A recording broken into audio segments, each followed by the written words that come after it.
Starring Entertainment. Sino mga panalo mo? Panalo ka pa sa single, third season, bongga. Ito yung pangatlo mong panalo. Diba? Naniniwala ako talaga, minsan pinitest ka ni Lord, no? Pag sobrang dami yung pagsubok na ibibigay sa'yo, ito na nangyari sa akin. Kasi hindi naman biro po ilang taon, tsaka ilang milyon. Pinagtrabahuan ko yun, so yung stress, at anxiety, pero nagpapasalamat ako singling kasi during that time, tumatakbo akong singling habang tumatakbo din yung kaso ko. So, sabi ni Lord, sige na, hindi na kayo bigyan ng stress, eto na ang panahon mo para magwagi. So, babalik ko yung singling, blessing sa'yo, ipapanalo ko sa kaso, bibigyan kita ng award. Kaya naman, thank you Lord talaga. Yun ako nasabi, thank you. Mahal-mahal ka ng Channel 5, at ito pang isang mahal-mahal ng Channel 5, si Randy, ang bongga. Meron kang daily hosting ngayon, tapos balik din ng singling. Pero ikaw pa rin nagde-direct naman yung creative ng Will to Will.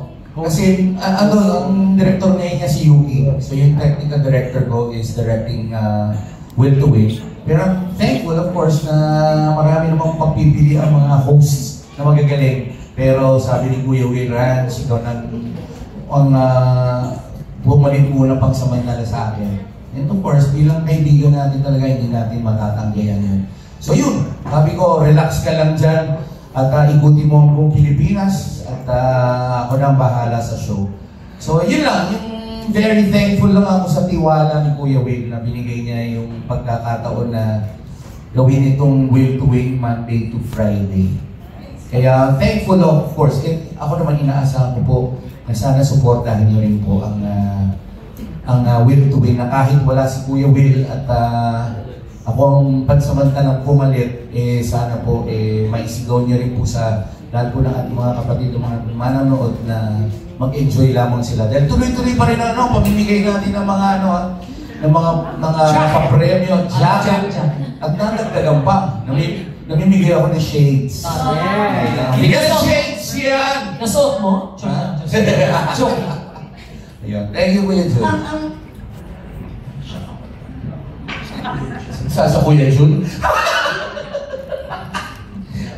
Tito Jun. Okay. yung singling once a week. Yes. In the meantime, once a week, ang dalawa kasi ginagawa natin yung celebrity edition. Pagkatapos, of course, we have the regular edition. Ang ilalabas ngayon, regular. Ang una ilalabas natin ay yung regular edition, March 1 at 5:45. Ang bongga, no? Tapos lalong dumarami yung mga kasama sa singling, yung mga Juke bosses. Opo. Juke bosses, nadadagdagan sila. Ang tanong ngayon, hindi raw ba nagkakaroon ng yung iba, hindi ba na-intimidate, hindi ba nagkakaroon ng intrigahan? Kasi syempre, dumadami di ba? Lalo bang tumitibay ang relasyon, lalo kayong naging parang magkakapatid kasi dumarami kayo. Tanong ko na rin yung mga juke bosses na una sila Ethel. Okay, yan. Mga bago din, no? Ito, very sweet to Feeling ko hindi naman to. Si Ethel, ako naman sweet niya. Ito, okay. Baka hindi lang kayo lang kayo Wala daw bang intriga o mga hindi lang intimidate, marami kasi mga juke bosses, kayo marami. Ano ba? Nakakaskip na ba? Pwede na maglagay ng additional ba ko? Hindi naman. Wala namang gano'n.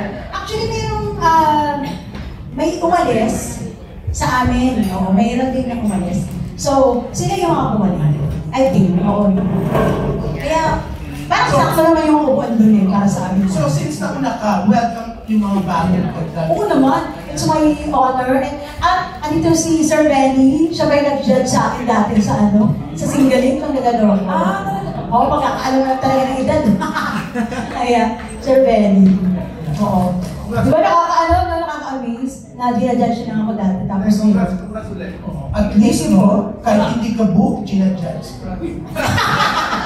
Pero abangan niyo lagi sila dalawa ni Nina, yung mga outfit nila, promise. Sa abangan niyo yun. Pero ay nakakatuwa si Nina. Wala si Nina, no? Ba't wala siya? Ha? Ang Australia. Australia. Meron din siya pa, light feed. Wala yata mo. Bakit si Jess, wala? Nag-walk out. Andito! May question ka sa kanya?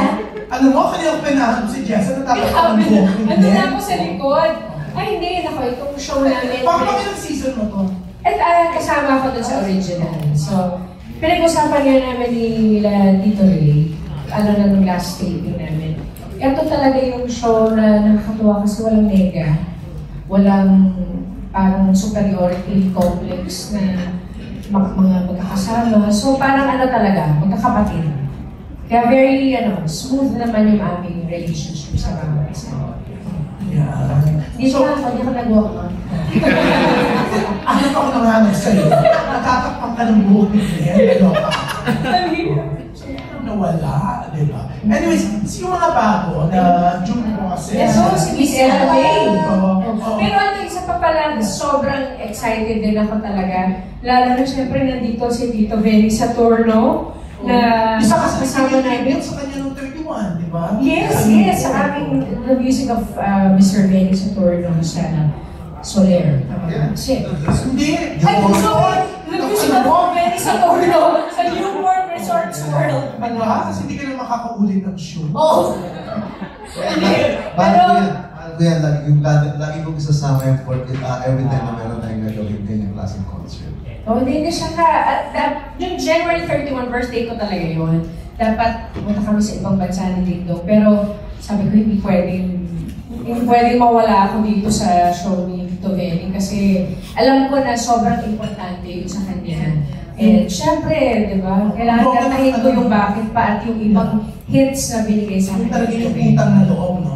Lalo na kwento ni Tito Bernie ko Benny, na talagang tinulungan ka niya para maging Ay, sobra. Yung pagtanaw ba ng hindi lang utang na loob yun eh. Syempre yung respect, yung pagmamahal, at yung, iba talaga, yung ginawa sa akin na binigay sa akin tiwala ni Tito Benny nung nagsisimula pa lang ako, 18 years old pa lang ako, mag-18 Tito Benny. Ngayon 46 years old na ako. 25. No. Pero 45 years na si Tito Benny. Yeah. Ako 46 years old. So, ibig sabihin, di pa yata ako naiisip ng mga magulang ko. Hindi, pinagdadasaan kapag palang ng tatay mo, nanay mo. Oo, nandun na po kayo. Kaya naman po, I'm very thankful. Tapos ngayon, magkakasama po kami dito sa Singapore. Okay. Pero ito, Tito Benny, ang bongga na isa ka na sa mga yung bosses. Oh, thankful ako kay Willie. Alam naman si Willie, best friend ko yan. So I was recommended by him na be part of this singing contest. And thank you. Of course, thank you, Mr. Willie. Yeah, thank you. And ito, next question ko.